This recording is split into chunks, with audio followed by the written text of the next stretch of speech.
ગાંધીધામ તાલુકાના અંતરજાળ ગામ ખાતે આવેલ પૌરાણિક પ્રખ્યાત પાતળિયા હનુમાનજી મંદિર સંપૂર્ણપણે દેશના 80મા સ્વાતંત્ર્ય દિવસ તારીખ 15મી ઓગસ્ટ 2026ના શનિવારે સાંજે હજારો ભાવિકોની હાજરીમાં જય જય રામ સિયારામના નારાથી સીતારામ બાપુના હસ્તે રિબિન કાપી ડિજિટલ મંદિર બન્યું હતું। આ કાર્યક્રમ દરમિયાન રાજુભાઈ ઉત્સવની ટીમ દ્વારા દેશભક્તિના ગીતો અને ત્યારબાદ 1008 દીવા સાથે મહાઆરતી અને મહાપ્રસાદનું ખૂબ જ સુંદર આયોજન કરવામાં આવ્યું હતું।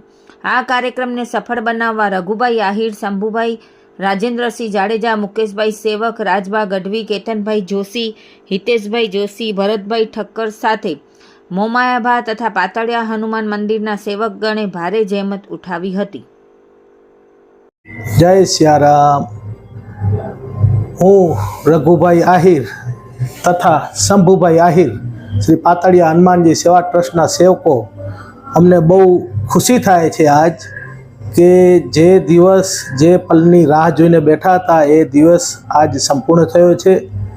જેમની ઘણા ટાઈમથી મંદિર ટ્રસ્ટ જે કાર્ય ઉપર કામ કરતું હતું એ કાર્ય આજ દાદાની કૃપાથી હનુમાનજી મહારાજની સતત હાજરીથી આજ સંપૂર્ણ થયું છે।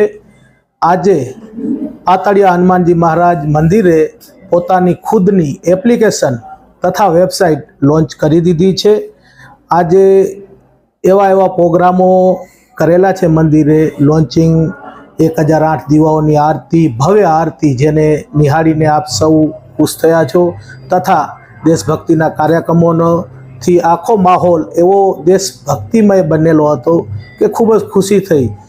તો આજે જે લોન્ચ થયેલ એપ્લિકેશન છે તે સર્વે લોકોએ પોતાના મોબાઈલમાં ડાઉનલોડ કરો, દાદા સાથે સીધા જોડાઓ, ભક્તિ અને ડિજિટલ યુગને આપે સાથે રાખીને ચાલીએ તથા આજના દિવસની જે ઐતિહાસિક ક્ષણો છે તે તમે જો લાઈવ ન જોઈ શક્યા છો તો આ ચેનલોના માધ્યમથી જુઓ।